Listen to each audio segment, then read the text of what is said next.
Mission TV, le miroir du monde. Yokaki représentant ya firme sud-africaine wana aloba kiboye. Pourquoi on a saboté Bukangalozo? Bukangalozo kaka Air Matata Longwe financement et bandaki suskoya D. Ça c'est qui dit ça? C'est-à-dire firme sud-africaine o ezala qui chargé à kosala musala wana. Mais boza boko tika biloko o batu bakoki kolia. Mais boko le kabo poursuivre batu. Mon frère, soyons juste corrects. Hein? C'est quelle intention ça? Vous voulez seulement récupérer l'argent qui existerait quelque part, mais oh est déjà palpable. Oh est allé comme monana. Oh est déjà popo longolango. Bo évacuer ango. Bo même ango na ba centre à consommation. Bo koti kango ekopola. Qui aime les Congolais, qui ne les aime pas. C'est-à-dire, toi dans le régime moko, il faut kaka. Et c'est la pensée unique. Motomoko. Il faut à contrôler justice, à contrôler parlement, à contrôler exécutif. Nous c'est ça kaka. Bina ba Congolais, boy ko kamu sanga makasi. État de droit est synonyme, il y a arrestation arbitraire et il y a ko kamu sanga te. Na lobaka na batu keno. Au moins batu o ya rassemblement parce que le régime est un régime à rassemblement. Bobo salate. Rassemblement. Bobo senango, boy wotabaka na cheval. Tala le o ndenge ba kabwani. Tala le ndenge ba komi ko fundana. Tala le ndenge ba komi ko fingana. Mabe ezate que non, ce qui mutu soupçon, il y a détournement, il y a vol qu'ils ont pesé sur mutu. Ce que balande les âmes pété. Les âmes pété. Mais tolingi justice oyo et kolandela mutu nyonso. Très bien. Ngana yibi balande linga. Yo pe oyibi balande liyo. Mais tendance c'est comme que non, justice est comme zombie, et comme vampire. Et quand on a la en criminologie, il y a un principe à qui profite les crimes. Ceux qui caméra ba écarté na course, ceux qui balongoli katumbi na course, ceux qui balongoli matata na course, ceux qui bemba ça longona. C'est peut-être pour pas ça peine qu'on fasse chance pendant 2 minutes. Non, il faut qu'on recadrer parce que non, boloba ki a okendete, aloba ki yemoko, maloba na ye que ceux qui abimi mokonzi. Akokomisa Congo, Allemagne d'Afrique, ako s'installer à Beni, à l'Obaki Susupoye. Yesu qui a commis mon congé, akokende ko vanda. Ils étaient que non, akokende ko installer, ko s'installer kuna, ako vanda kuna, ti ndenge bitume ko sila. Ko kende ko zonga ya solution et il y a une promesse. Promesse ezalaka que non, akokende ko vanda ti ndenge bitumba ko sila. Ayez du nouveau à Kinshasa, le complexe hôtelier Tremplin Royal sous Kanamasolo. Vous qui désirez passer des nuits inoubliables, l'hôtel Tremplin Royal vous offre un service de haute qualité, de chambres modernes répondant aux standings internationaux, salons et salles de bain bien équipées.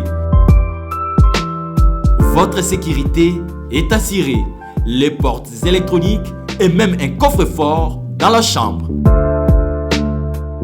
Tremplin Royal dispose d'un restaurant VIP, des plats de différents goûts à un prix hors conquérant, de boissons de toutes marques accompagnées d'une musique douce. Ce n'est pas tout. Pour vos déplacements, Tremplin Royal met à votre disposition une voiture pour tous vos déplacements et un groupe électrogène industriel pour faire face à la coupure d'électricité. Pour vos cérémonies de mariage, de collations, spectacles et autres événements, Tremplin Royal met à votre disposition une salle de fête de 300 places avec un décor de couleurs selon votre choix. Nous sommes situés au numéro 23 de l'avenue Aérodrome dans la commune de Barumbu, référence stade municipal de Barumbu. Pour tout contact, appelez-nous au 081 570 78 00 09 98 55 22 96 et Salemananouté, le complexe hôtelier Tremplin Royal, le confort et les nôtres sous Kanamasolo chez Tremplin Royal Kanokakae. Très cher internaute, il y a ma mission télévision. Merci Mingi. Vous allez copier ça toujours confiance. Vous allez plus de 139 000 abonnés. Vous allez s'abonner à ma mission télévision, la chaîne, la première chaîne en ligne où vous allez copier ça actualité au temps réel. En tout cas, merci pour la remarque, merci pour le partage, merci surtout. Vous allez aimer, vous allez partager toujours ma vidéo. Très cher internaute, na plateau na ngana zalinga mon côté nazali na mwana mboka Nico Faye azali analyste politique na ye tokomeka ko solola maye matali politique ya mboka na biso na ye tokomeka ko solola nyonso oyo ya malamu ekosalama na mboka na biso boye bosana teke mikolo uti ko leka solidarité parlementaire baboyi ko livrer mwana mboka matata po neza parmi ba sujet tokomeka ko lobela mokonza mboka na Beni azali toujours na tunwa kuna tokomeka ko solola yango kasi bosana te mikolo na mikolo za ko pusana pour atteindre 2023 année oyo mutunyo sazali kozela nani oyo esengeli afandisa bokonzi ya mboka na biso mbote mwana mboka Nico Faye mbote ndeko voilà esengwa koyamba yo ba congolais bazali kotala yo tozana troisième vague ya Covid-19 yo zali leader ya opinion na ebité lilobani no kokoloba siri yango. Merci beaucoup Ndeko, mais avant nyonso il faut tout bandana rappel national. Très bien. Peuple il faut ayebaka lelo etikali 916 jours pour na ba mandat ici là. Toali na 473 jours banda baloba na biso ke Covid ekoti officiellement na Congo et puis 54 jours pour na gouvernement il y a Michel Banda ici et Banda Moussala. Gouvernement Wario. Ouais, à 916 jours. Mais pour l'année 916 jours, naba oyo bali ko kamba baye bake bayali ko sala mandat, ba ko sala carrière te. Très bien. Et yani balé baloba na ba congolais. Misoloboni basi ba bombeli déjà seni na budget à 2019. Très bien. Budget à 2020, na paye à 2021. Très bien. Baloba parce que élection yali ko senga misolebele. Plus ou moins 1 milliard de dollars. Très bien. Na moi budget konda itikala miko o ya Congo oyo. Est-ce qu'il faut bosser la budget à Souka pour boluka kozo 1 milliard ou bien il faut que ça déjà moi ekonzo. C'est bien on a ko senga na ba o ba ko kamba. Baloba na peuple nanga ki voilà pour na seni pour na maponomi to site bombi déjà misolo boni. Très bien. Na ba oyo pe ba ali ko kambama. Bacha na ba mutu na ba okene élection ezali préparation. Il faut que préparer yango ko tchape ba témoin. Boye la kaka makambo ya ba réforme te. Réforme ata soki ba sali yango ndenge nini, mais soki o tche ba témoin te o kolela kaka. Il faut que tcha ba témoin na ba bureau de vote nyonso. Très bien. Pour na ko gagner l'élection présidentielle. Ko kandidater ya non soko ozi ba voix ebele na Kisasa, o gagner l'élection présidentielle. Congo yali munene. 2 345 km². Ngandajika est na Congo. Buniri est na Congo. Basankusu est na Congo. Jokopunda est na Congo. Malong est na Congo. Mbuya Mudimbi est na Congo. Nyonso wana ba électeur bali. Voya yo kinwa. Ezandanga moko na vo oyo ya cultivateur o azana Kogolo. Très bien. Muto akokata bilanga. Muto akoloba mbisi. Yo kino voix na yo na oyo ye ya ndenge moko. Yango nde ko wana mona ka inutile ya kosoma ba smartphone. Futa ba témoin recruter bango 65 000 ndenge tolaki na 65 000 bureaux de vote na 2018. Uche ba témoin là au moins ceux qui ba voter yo ere kozala keno ya ko comptabiliser ba voix na ko komango na ba PV mutuna yo et azala. Voilà, merci beaucoup. Tout na 916 jours pour tout. Yeba aussi ça va mandater gouvernement va avoir refait ba déjà ko bimbongisa pambati 916 jours ko lala ko lamuka ezai belete. Kasi mwana mboka tango beti li solo ya 2023 na meki ko réfléchir moké tango to kendaki na élection ya Sénat, tango to kendaki na élection ya Assemblée nationale, ba candidat wana pena vice président à Sénat, Babimaki toujours ma candidat unique. Donc, au Bangaté en 2023, président de la République, Fatih Beton, le président Moko Azala, candidat unique, Modi, candidat unique, et que soit ici comme aller malé, madame Oui, Oali a raison. Oui, il faut tout le bango na lobela kango me bato ba ko ngai te Congo yali kozonga sima makasi Congo a reculé d'il y a 50 ans ba pratique mususu otosuto bosanaki ekomi kozonga ya ba pensée unique kaka oyo mokonzi mboka alobi yango nde justice kaka ye parlement kaka ye gouvernement kaka ye eyali kobangisa makasi na mboka oyo eza kolinga ekoma mpe état de droit. Voilà. Parce que avant kokoma état de droit il faut bozala nanu l'état a existé après bokoma état de droit. Voilà.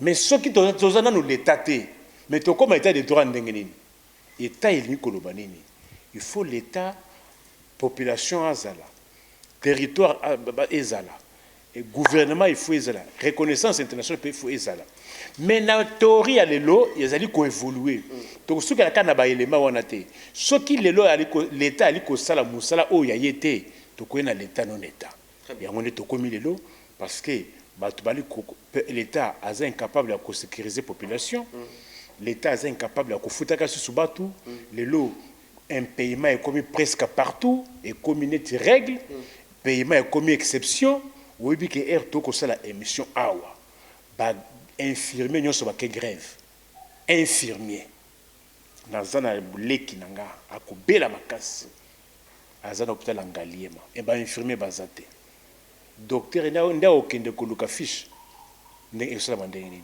or il faut à prise en charge immédiatement mais moyens athées mais tout mitu na parce pour nini ba greffier ba ke grève l'état oya lelo oyo afutaka lisusu batute ba secteur épelé ba assemblée provinciale nyonso zana ba impayement oya 14 mois oyo ya 11 mois netia sud Kivu ya na 11 mois bafuta makate mais biloko pesa komata bato bako vivre ndenge nini mais awa bezaka kama makambo ya ba réforme et makambo ya non mais entre temps l'état est-ce que l'état ali ko sala musala oya ye ya ngone to ko banga na ndenge makambo ezali ko kendele en tout cas toujours ezana dérive totalitaire dans le but de dérive dictatoriale dérive totalitaire oyo ndeko Antoine il faut à contrôler nyonso comment voulez-vous ndeko na régime autonome de séparation des pouvoirs au linga bien sûr makambo ya Bukangalonzo matata azali soupçonné na makambo ya Bukangalonzo mais ce qui dossier commis déjà na niveau ya parquet ndenge nini mokonzi mboka akoki kobengisa susu ba sénateur pona koluka ko soudoyer bango koluka ko persuader bango ko orienter vote na bango ça ne se fait pas dans les états mon frère. Ce qui déjà, le dossier est saisi par la justice. Aucune autre institution a coquille cocotte dans ma cambouana. Indépendance juste yangoana. Très bien. Oui, en Afrique du Sud, Thabo Mbeki, Azaka président ya Afrique du Sud après Mandela. Oui, bien il y a le roi kana bokonzelaye parce que ils ont un dossier mo que dans la justice, il y a aloka qui co-influencer décision de la justice. Il y a un balongola qui est pour un trafic d'influence.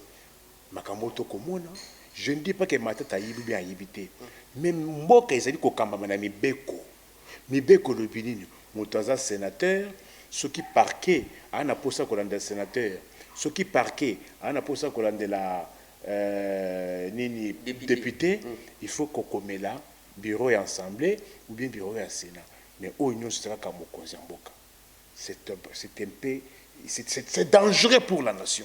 La question on a posé qui est dangereux mon côté c'est que mona et que vous la lobby il y a cause la candidat unique président de la République éclaircir batuté place wana kikasi na meki fallait otika na kentina suka idina pona kolekisa que nyo solo le po salema na Congo il faut que Antoine Yemoko a décidé dans la question de niveau à justice dans niveau à Sénat comment il a réuni les sénateurs pour influencer bango, orienter bango. Très bien.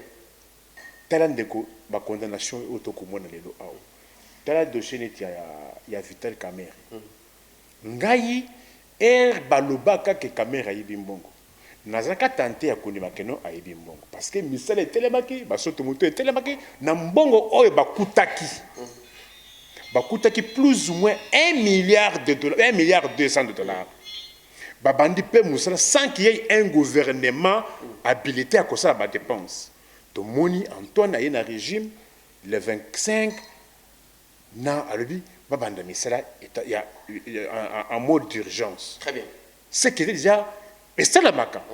Mais il y a un danger parce que au moins les dépenses union sur la présidence de la République. Moyen à contrôler yango exacté. Voilà. Mais ce qui gouvernement engagé les dépenses parlement et ko contrôler.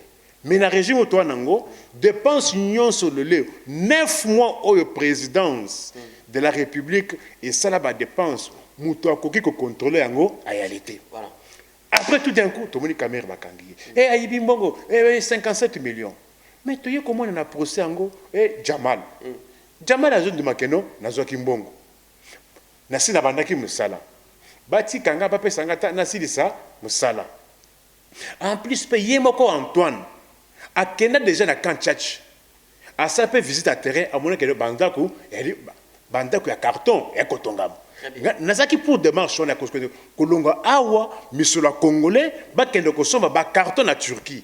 D'abord c'était déjà un très mauvais pas. Mais Antoine na Vital Kamerhe ba yokanaki ba kende ko somba ba carton na Turquie. Au moment où na Kisasa awa ndeko la position ya Kanchachi. Kanchachi est musikate na fleuve Congo. Na fleuve wana zelo ezali. Mabanga ezali. Mabanga nyonso ba immeuble nyonso etonga makana Kisasa oyo. Mabanga wana utaka na Kanchachi musikate na Kanchachi. Kayas utaka kuna. Sima awa ezana $8 $9.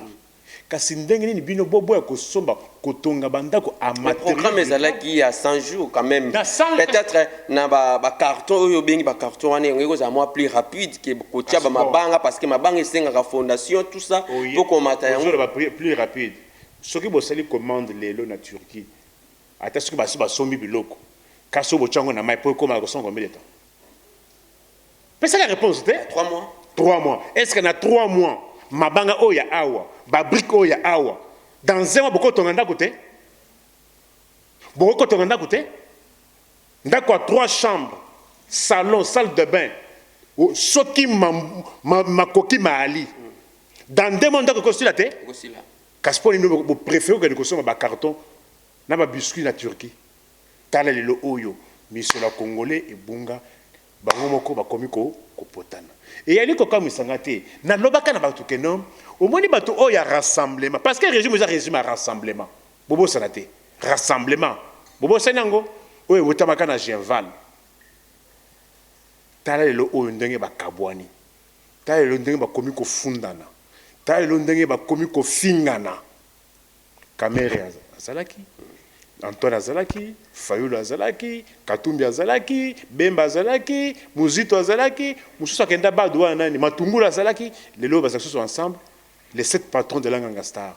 Namukoz Nabango Oyo Alondos, les lobes Zawapi, mais Mboka les lobes Zawapi. Alors, tu commis comme on a, comme une politique à Kolongola Kabato par la justice. T'as dit que Babambeli Kaber a 57 millions. Mais Banda Kouana, ils ont combien? Jamal Alobi, na Zombongo. Kasi une troisième personne soit condamnée.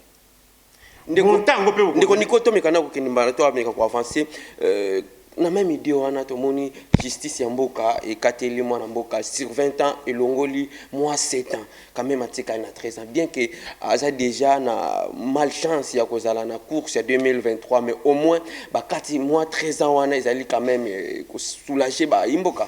Non, le problème est qu'il y a une année. Le problème est qu'il y a 2 ans. Le problème est qu'il y a 3 ans. Namibé qu'on a biso pour oser la candidat président de la République. Mais au coquille que la candidat de la République. Mais ceux qui déjà sont condamnés pour un détournement, yeba ke dossier na yo et kolekate. Voilà.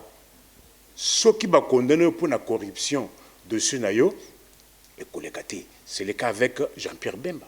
C'est-à-dire, Lelo Oyo, du point de vue de la loi, Bemba a cru que c'est la candidature, Kamera a cru que c'est la candidature, attention va condamner détourner pour un jour c'est-à-dire pour na ba détracteur ya caméra objectif ils est déjà atteint bien ils est déjà atteint c'est fini son dossier est clos lelo autre qui so ndeko mususu wana Moïse Katumbi bazolingele pe buli ya congolité c'est-à-dire toi na régime moko il faut kaka eza la pensée unique moto moko il faut à contrôler justice à contrôler parlement à contrôler exécutif nyonso ezaka ye oui mais ce qui peut lui contrôler yango mais peuple là na nyonso wana intérêt ya peuple eza wapi.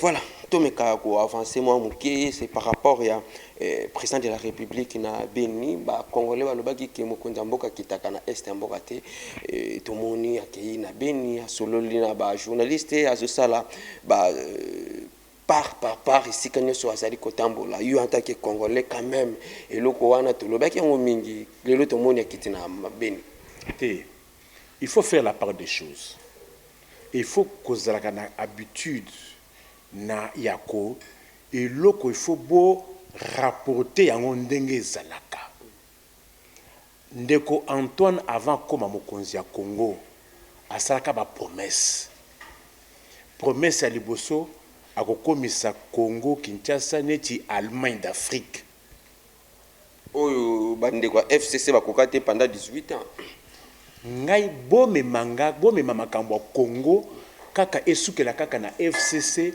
esukela na Lamuka esukela na FT na lobi boye promesse oyo ya campagne ya ndeko Antoine alakaka ba congolais alobaka keno akosuka komi mokonzi akokomisa RDC neti Allemagne d'Afrique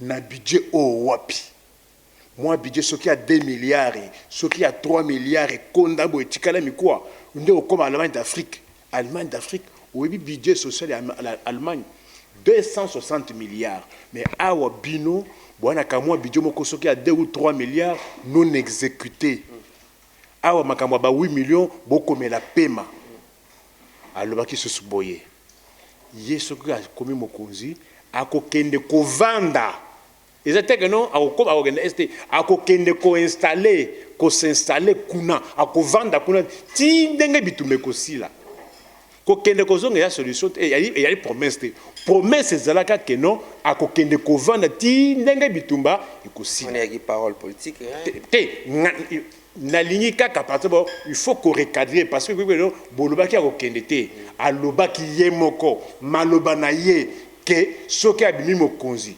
akokomisa Congo Allemagne d'Afrique akokende ko s'installer na Beni toyoka na place wana avandi kuna akomi kolala kuna nyonso komosa la kuna yimususu ayeko bakisa o ba étudiant gratuité ya transport ya ba étudiant yeba ke erto koloba awo il faut que mituna gratuité wana na transport nini na société nini Transco kaka na moi 200 ou 300 bis on doit la gratuité au moment où Transco erto koloba awa ba enjeu na bana 7 mois il y a un paiement mais ce que bakisi sur gratuité ba okoma wapi ayoko bakisi sur awa il remarque nini prise en charge ya ba victime ya Covid mais awa ti lelo ngai ndenge na koloba awa nazana cousin nanga akufi Covid dimanche oyo azana morgue ya Monkole na solo na ministre apesinga solution te tozoyeba te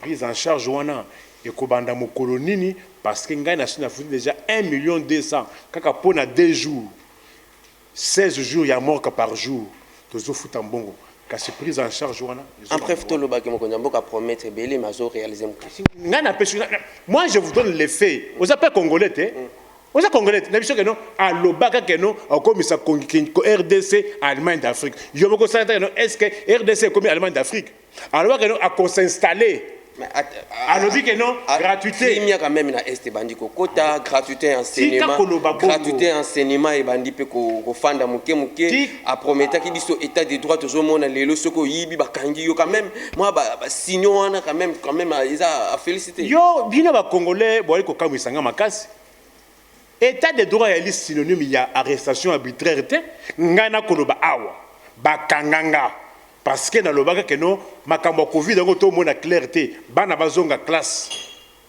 l'état lobi que non ba kanga ba maison commerciale nyonso ya Gombe.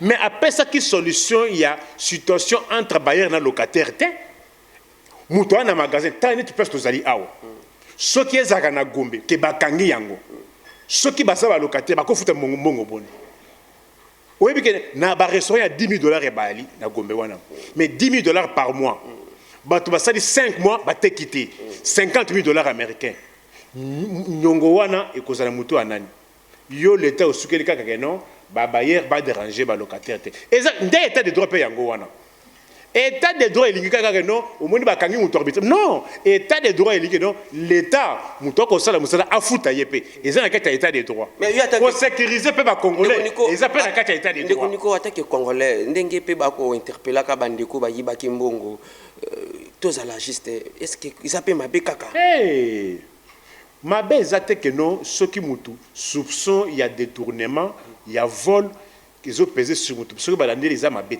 mabete mais tolingi justice oyo e kolandela mutu nyonso très bien ngana yibi balandeli nga yo pe oyibi balandeli yo mais tendance est comme que non justice est comme zombie et comme vampire e kolandela kaka batu moko parce que lelo oyo toyibi ke ministre en santé oya kala makambo Covid misolo oyo nyonso ewute pa bamindele ti lelo oyebi ke non bato équipe à riposte à Covid baza na ba impayement il y a 7 mois na lobi un ventre affamé na point d'oreille olobi topesa ngonga na ngonga moya kisasa oyo molongo ya kisasa oyo mai oyo ezalaka 100 francs ekomi 150 francs muto boko futa ote wana 7 mois akomela mai ndenge nini d'abord kaka mai akomela oyo ekomi pasi na kisasa oyo mai ya milangi oyo ezaka 2600 3000 francs le paquet ya mai ekomi kaka 4500 5000 francs voire même 6000 francs congolais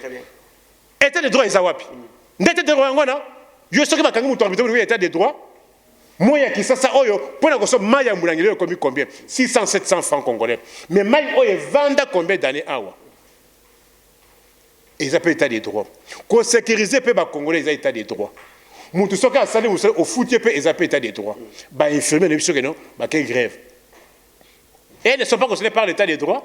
Le travail a un caractère humanitaire. Le salaire a un caractère alimentaire. Ce qui muto sali musala foutaye pour akende kolia na bana lobby afuta transport oyo ya ba chaku oyo ya ba 1000 francs demi terrain oyo état de droit pe bon na ka état de droit na moi qui t'était état de droit ils ont comme nene c'est un champ très vaste.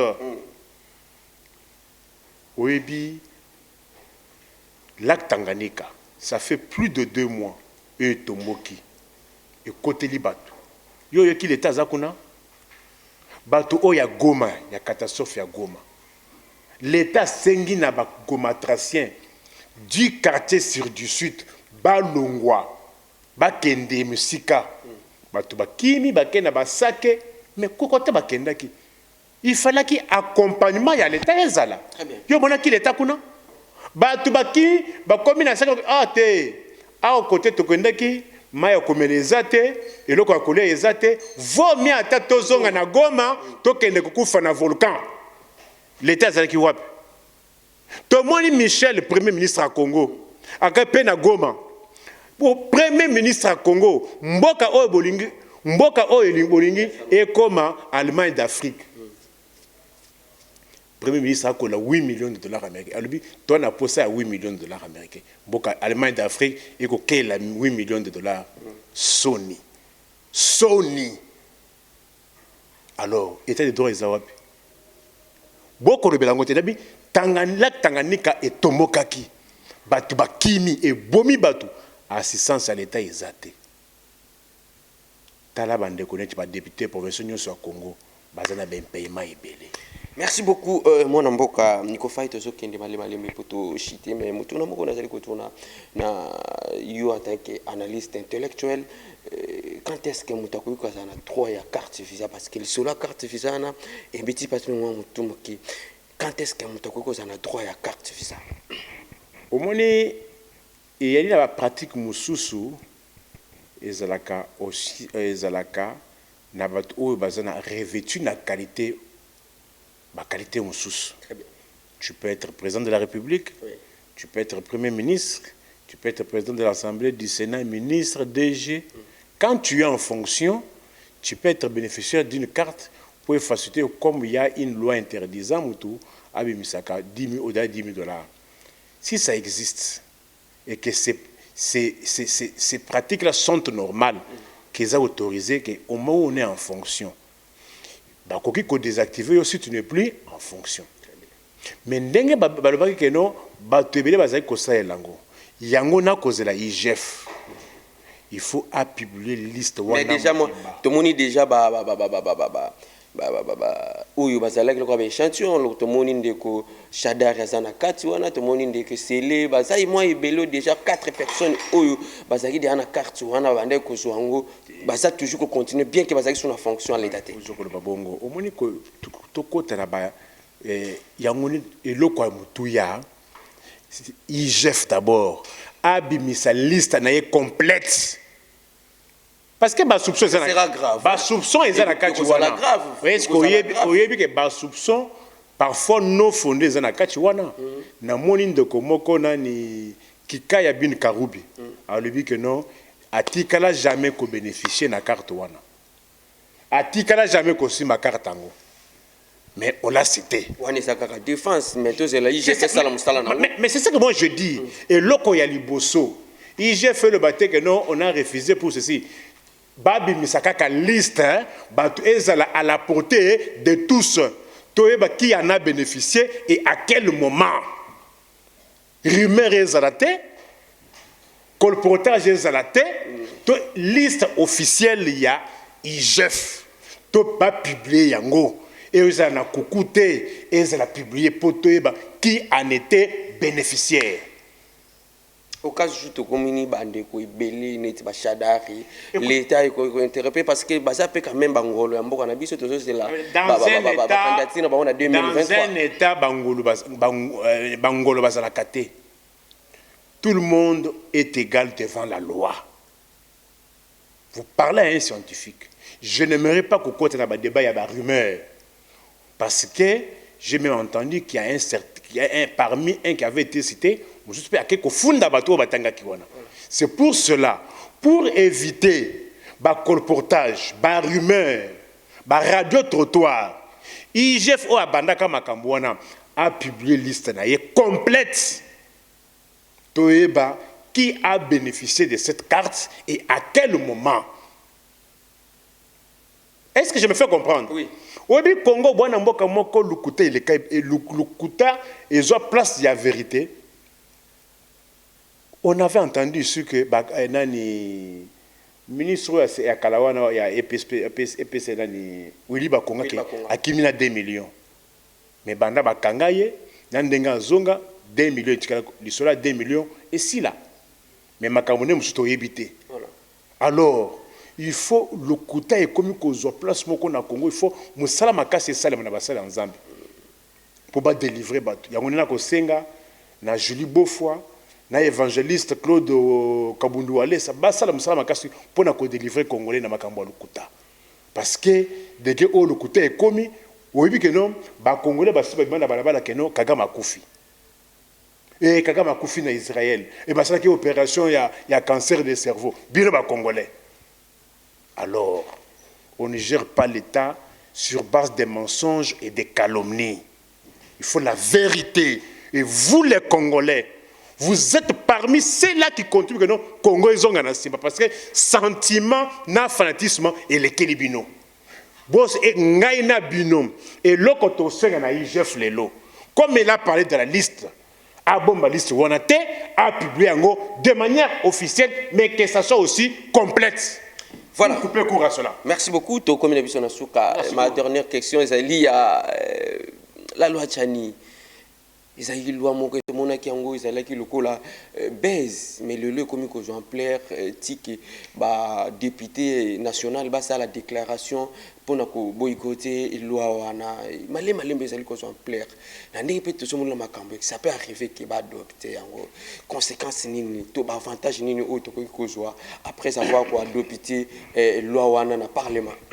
Bon, ce que nous devons retenir est que moi je suis orthodoxe, otage de principe et esclave de la science. Personne ne peut interdire à un Congolais qui a sa démarche quelconque. Voilà. Mais malheureusement, bino batu ya rassemblement. Ngai awa. 2013-2014, j'avais initié une pétition contre l'article 41 de la Constitution, instituant l'âge de la majorité à 18 ans. Eh, alingala kisanini, loi ezala ba mindele 18 ans pour anini. Moi ça kobala na 18 fois ça 18 ans. Mais est-ce que 18 ans, est-ce que ça reflétait la réalité sociétale? Non. On m'a empêché. Na ba ONG alimentaire et il y a belé, j'ai au moins plus de 30 000 signatures parce qu'il faut 100 000 signatures. Mais on m'a empêché. Quoi empêcher de Noël Tchani à réfléchir et ça peut violer les droits naïe.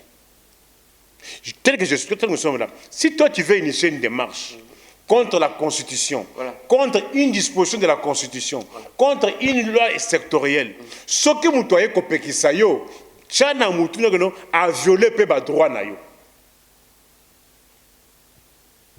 Est-ce que je me fais comprendre? Oui. De Noël Tchani à sa démarche naïe. Ce n'est pas à moi et à toi de trancher. Il y a un comme à kopona ba député na ba sénateur. Il faut boyer baka que le travail d'un sénateur, que le travail d'un député. Le travail d'un député n'est pas devenu dans votre quartier kochelo ka moi pont kokende ko bimisa maman na yo ko bizaleki na yo na maternité. Ce n'est pas ça le travail d'un parlementaire. Moussala et le bossé parlementaire, ils allaient légiférer. Légiférer, qu'est-ce que ça dit? Ça dit que ça la mibeko, nde Moussala et le bossé à député. Il y a mis balai qu'on contrôler. Et puis qu'on convoquer ba mandataire, il y a l'État. Nde Moussala et le bossé, il y a député, il y a parlementaire, il y a Ngowana. Ce qui ne connaît pas, a estimé bon que non, pour naïe à ça là. Écoutez, moi je suis le premier démocrate congolais, je ne peux pas l'empêcher. Mais le comble c'est quoi?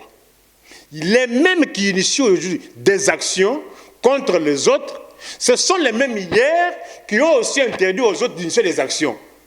Bah évoquer comme opportunité. On a parlé de l'opportunité.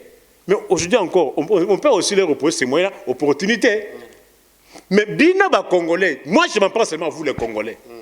Est-ce que vous ne pouvez pas réfléchir? Hier, on a parlé de l'opportunité. Dans ces pays, on a même interdit aux gens de réfléchir par les gens du rassemblement. Et Bazaka ensemble, avant les élections de 2018.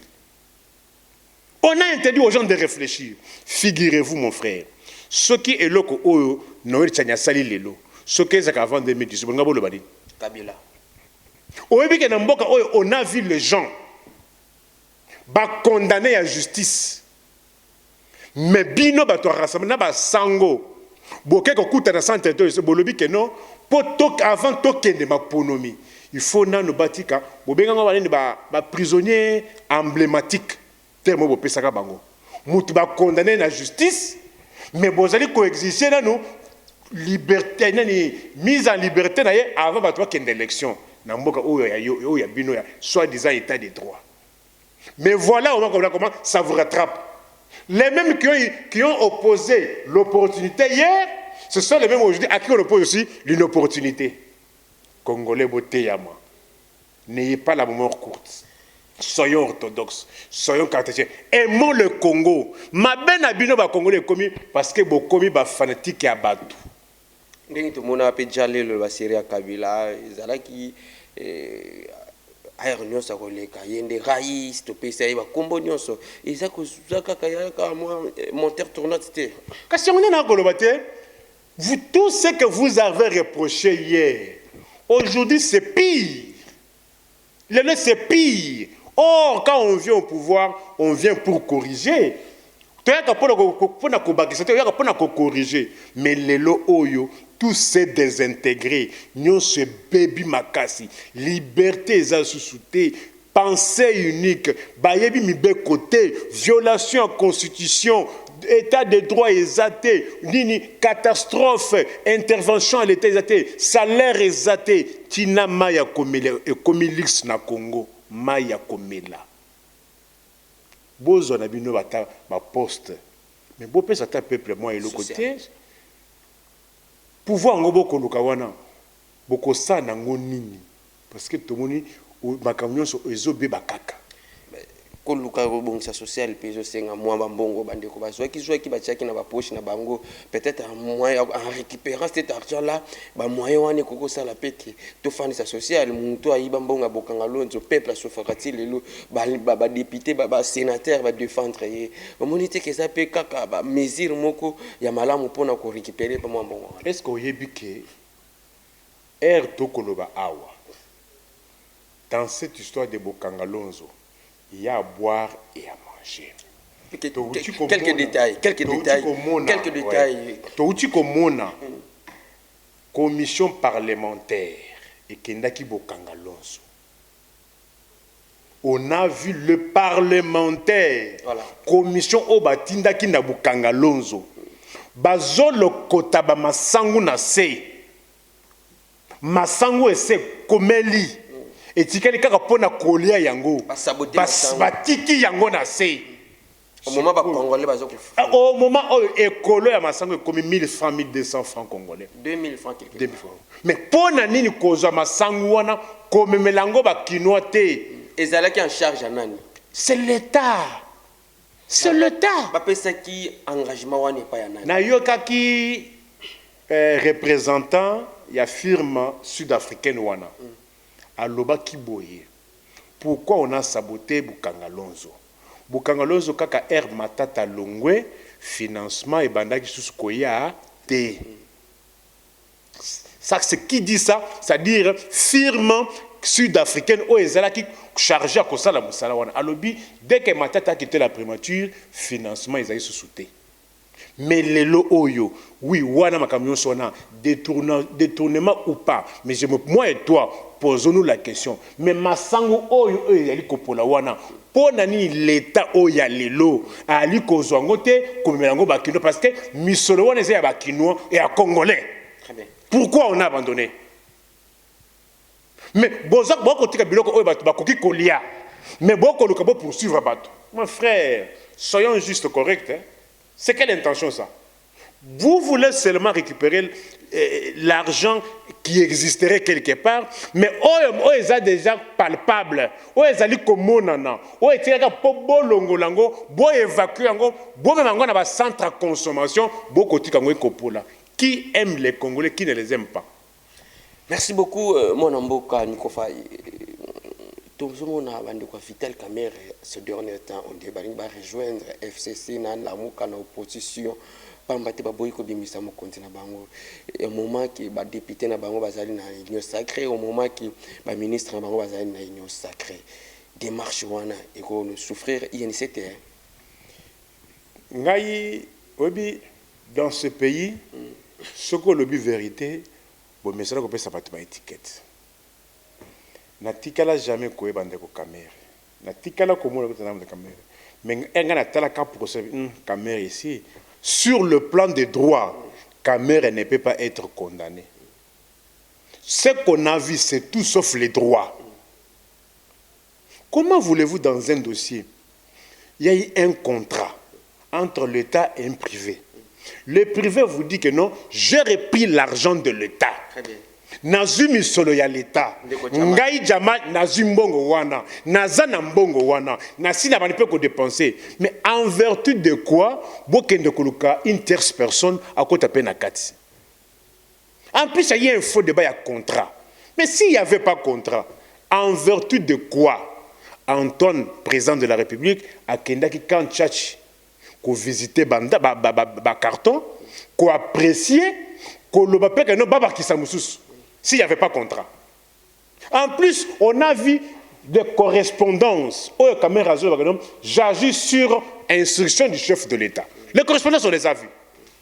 Si on était dans un tribunal juste, correct, impartial, en matière d'enquête, le tribunal peut entendre tout le monde. Comme Antoine était cité plusieurs fois chef de l'État, il fallait que le tribunal et entendre. Voilà, votre directeur de cabinet dit avoir agi sur votre instruction plusieurs fois. Ne c'est que ça. À titre, pour les enquêtes, on peut attendre, même les tribunaux, pour les enquêtes, on peut entendre tout le monde. Est-ce que, et Salema, pour Anine. Or, il y va de la vie d'un individu, un père de famille. Il a une famille. Condamner un innocent, c'est criminel. C'est méchant. Les doutes profitent toujours à l'accusé. S'il y a doute, pour un juriste bien formé, impartial, correct, on ne condamne pas. Merci beaucoup, très cher internaute. Et Yami Balé, responsabilité, c'est la bande de INC. Le colo, il y a cupidité na bango, na avidité. Il fallait que ça lango avant que tout procès au premier degré et banda. Il fallait ça la yango. Mais ils ont laissé faire, profiter de kokota na ba institution, zombongo après l'INC devrait se désolidariser de l'UDPS dès qu'on a arrêté Caméré et qu'on a vu que non, ça prenait les allures d'un procès politique. C'était le moment qu'il fallait agir. Ils n'ont pas agi, ils ont préféré d'abord entrer dans les institutions, Bazouambongo et par après... Et selon votre analyse, procès Caméré ou bien Bolo Caméré Ezali politisé, qui est derrière cet otage à Manamoka Vital? À qui profitent les crimes? C'est la question que nous devons nous poser. Ceux qui Caméré a longué dans la course, ça profite à qui? Peut-être pour aller que les Maouis Zala qui voici comment réfléchir. En criminologie, il y a un principe. À qui profitent les crimes? Ceux qui Caméré a écarté dans la course, ceux qui Balongoli Katumbi dans la course, ceux qui Balongoli Matata dans la course, ceux qui Bemba Salongé dans la course. C'est peut-être pour pas s'appeler Nico Faye chance pendant 2020. Non, je dis ceci. Oui. C'est pour cela que moi je n'aime pas beaucoup parler des individus.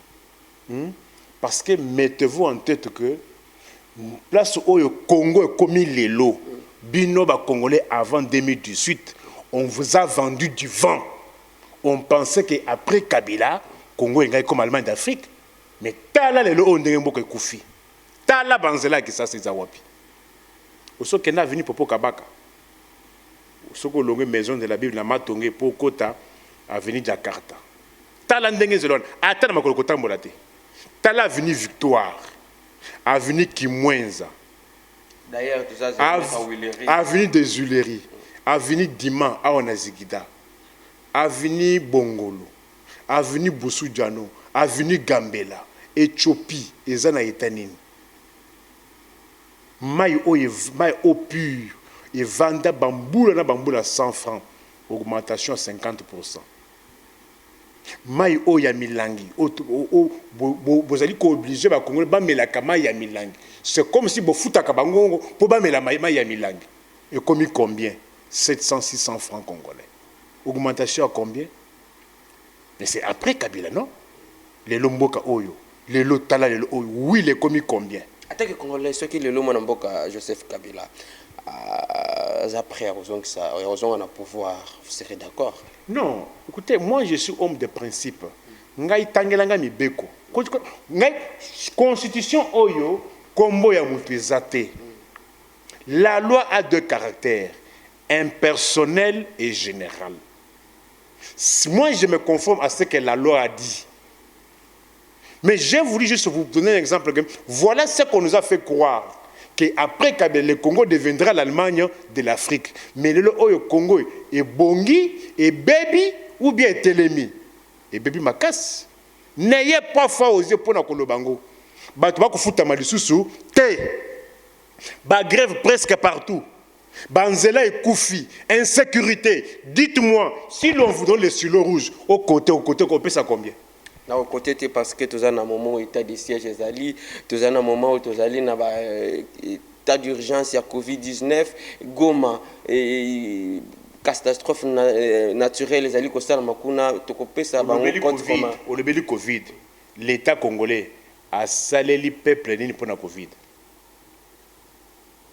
na ba mboka mususu l'état azali ko pesa bato bisolo les mboka mususu au vendre na ndako bako futa yo mais awa nini eza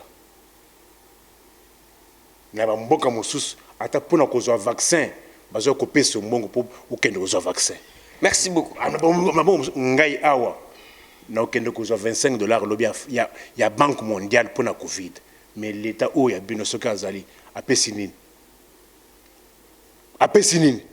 boko le Covid apesi nini prise en charge de la Covid na ko futa mbongo na to futa 1,2 million et tikali mbongo en morgue mais prise en charge au botuko le ezawapi. Merci beaucoup. Ezawapi prise en charge au ezawapi tala kabagate ba promesse réalisation. Merci beaucoup, très cher internaute. C'était au commune Bisso Nasuka, moi Namboka Nikofai, un message na ba sénateur nyonso oyo ba salaki solidarité pour na moninga na bango ba défendre cause ya moninga na bango matata ponyo. Non, moi je ne peux pas m'adresser au sénateur. Ce n'est pas ezali ba sénateur, c'est-à-dire c'est ce que dit la loi. C'est-à-dire si tu es revêtu d'une qualité, immunité zanini. Les immunités sont les injustices légales. Yo soko za député bako landelete mais sona député bako landelanga. C'est ça injustice moko reconnu par la loi. Et en plus si le Sénat, si l'Assemblée se prononce, les procureurs sont bloqués. Mais c'est les gens qui disent que les sénateurs ont trahi la justice. Je dis ceci. Oui, Donald Trump, alors président des États-Unis, a salaki moi discours moko et incité bato bakende ko buka Capitole. Parlement ya ba américain. Ba buka Capitole. Ba kota pe na kati. Ba fongoli dossier. Bato o bakendaki ko sala wana. Beaucoup ont été condamnés pour destruction méchante. Mais est comme na makambo Donald Trump yemoko incitateur. Assemblée et déclencher mécanisme. Ba commune à niveau ya Sénat américain. La loi américaine disait que non, pour destituer le président, il faut réunir au moins 54 voix. C'est la loi. Et le but, pour destituer, il faut 54 voix. Mais même si vous avez 52, c'est collecté. Même 53. Même 53, et collecté. C'est la loi. C'est ça l'état des droits. L'état des droits, c'est que non, et l'on connaît ce haut, mibeko ekolo ba eloko moko ya mabe mais aussi longtemps izakaka mibeko fukamela yango bino ba congolais boko pesa musala makasi mais bufutaka penga te. Merci beaucoup, très cher internaute. C'était au commune Bisso Nasuka. Vous s'abonnez massivement à ma mission télévision, la première chaîne en ligne bientôt. Vous avez la magazine ya mnene où vous pouvez le professeur qui chasse peu chaîne locaux pour nous ça toujours musala kitoko. Merci à toi notre patronne madame Bibi Kapinga, merci l'équipe nyonso ya ma mission télévision, merci na Christian Kachama 001 de Konangai, merci na ba député na ministre ba sénateur ba journaliste ou ba pesa biso chance ya kokuta pe kopesa chabino micro. En tout cas vous s'abonner massivement yo mutozana mama kanisi pour na 2023, c'est le moment to ba neni ne ko ba stratégie pa maté ce que y na 2022 et que ça la moi pas si c'est le moment ceux qui ont moi makanisi na 2023 numéro n'angé allé afficher troyer ba place ni trop ciblé pour que lobby aux ala molobeli ni ko fa un jour aux ala peine makanisi ko servir mboka na Assemblée nationale. Je sers et je commence à servir mon pays il y a près de 30 ans. L'Assemblée nationale. Assemblée nationale, écoutez, Assemblée nationale a besoin de gens comme nous. Voilà. L'Assemblée nationale n'a pas besoin... Mais c'est le moment de faire des stratégies... Non, s'il vous plaît. L'Assemblée nationale n'a pas besoin de gens parce que, au comité député, au comité sénateur, parce que, au bandaki koyiba biloko na poto. Ensemble, ça n'a pas besoin de gens parce que bandaki koyemba yo na ba musique. Non. L'Assemblée a besoin de gens qui doivent travailler, qui doivent légiférer, contrôler. Et les cas échéants, les interpellations. C'est ça d'abord le travail de l'homme. Mais Moussa Nyon me dit, comment on a faire comprendre aux Congolais que ce qu'on m'a dit, au naturel qu'à moi point à 2 mètres, ce n'est pas le travail d'un député. Je suis mon de travail ça point à 2 mètres. Merci beaucoup. Merci beaucoup, cher internaute. C'est une inversion de valeurs. C'est une inversion de valeurs. Merci beaucoup. Nini mutu makolo neti mutu. C'est ça vous les Congolais. Mutu kota uta boyebité. Ayekana ba mboko akande ko yiba mboko soko wap. Allez komi tu n'importe quoi. Banda peut demander si la alobakate. Poser la question. Lorsque les députés vont venir, poser le candidat. Vous avez été député, vous avez décidé. Vous avez proposé combien de lois? Merci beaucoup Ndeko Niko Fai to comme biso na soka donc tozalaki na salon Air Club ezali juste na Willery za salon moko tellement VIP donc bangondi ba pesi biso chance to ba ko réaliser émission oyo na Ndeko Niko Fai to habité IGF pona yo et ko sa musani na kito il faut ba congolais ba ke IGF et ali service à l'état dépendant de la présidence de la République. Moussa Nango Ezali a kokende kota la bisika nyonso misolo à l'état ezali. Très bien. Ezana poche ya moto. Mais bisika nyonso misolo ya l'état ezali. Ce qui peut sali banquette nango et sali rapport moko administratif. Très bien. Rapport administratif. Et ça rapport judiciaire rapport administratif. Si disent na moi temps IGF ezongi na ampleur nango pamba teli bosso ezalaki mezalaki na ampleur ezate opesi yango combien? Na opesa bango 4 sur 10. Pourquoi 4 sur 10? D'abord le fait que IGF a bandi matraquage naie, ça a un effet psychologique. Effet psychologique des années. Mutu akoka ki koza na intention ya koyiba. Alors bakan ce qui parfois naïbi, ce qui baye baokanga sote bakobelela na obima alors mutoko sali akoki kubanga. Mais pourquoi si c'est que parce que le travail n'est plus encore fait de manière impartiale. Impartialité exatée, il y a partialité. Il faut que des instruments moko, c'est-à-dire c'est comme si on les pousse pour détruire des tracteurs. Il fallait qu'il y ait ça la moussala et engager tout le monde. Oui, pour un on a pris des exemples. Et il y a une commission qui a créé la présidence de la République. Il y a lutte contre la corruption. Mais Batou, Bazali nommé pour lutter contre la corruption, Bango Moko, Bakenda qui ko kanganga, Bango, na ba caméra, na banque Moko awa, Bali ko corrompre Bango. Bazawa, otikala comment on a procès na Bango? Otikala comment on a procès na Bango? Pour Anine. Là, il n'y a pas état de droit. Là, il y a état de droit. Moi, je veux une justice juste. Je veux bien écouter. Une justice juste. Et la justice, c'est que non, et Bangisiyo, Ngaï et Bangisingate.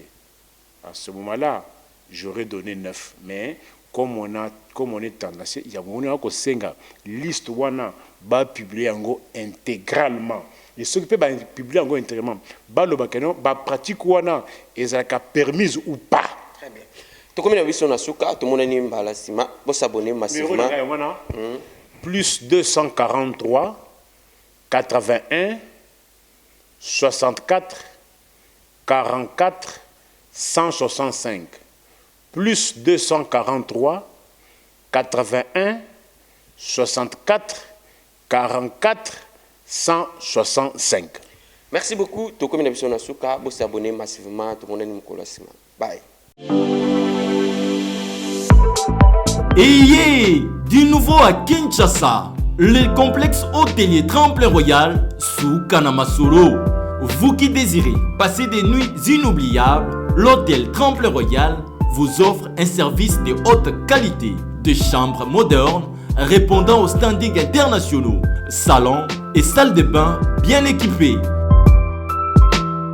Votre sécurité est assurée, les portes électroniques et même un coffre-fort dans la chambre. Tremplin Royal dispose d'un restaurant VIP, des plats de différents goûts à un prix hors conquérant, de boissons de toutes marques accompagnées d'une musique douce. Ce n'est pas tout. Pour vos déplacements, Tremplin Royal met à votre disposition une voiture pour tous vos déplacements et un groupe électrogène industriel pour faire face à la coupure d'électricité. Pour vos cérémonies de mariage, de collations, spectacles et autres événements, Tremplin Royal met à votre disposition une salle de fête de 300 places avec un décor de couleurs selon votre choix. Nous sommes situés au numéro 23 de l'avenue Aérodrome dans la commune de Barumbu, référence stade municipal de Barumbu.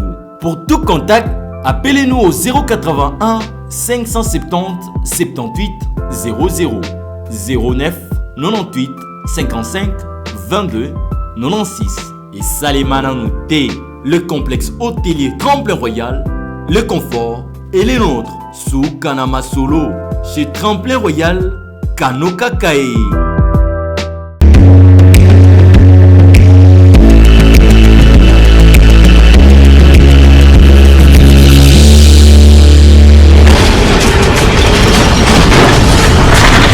Ma mission TV, le miroir du monde.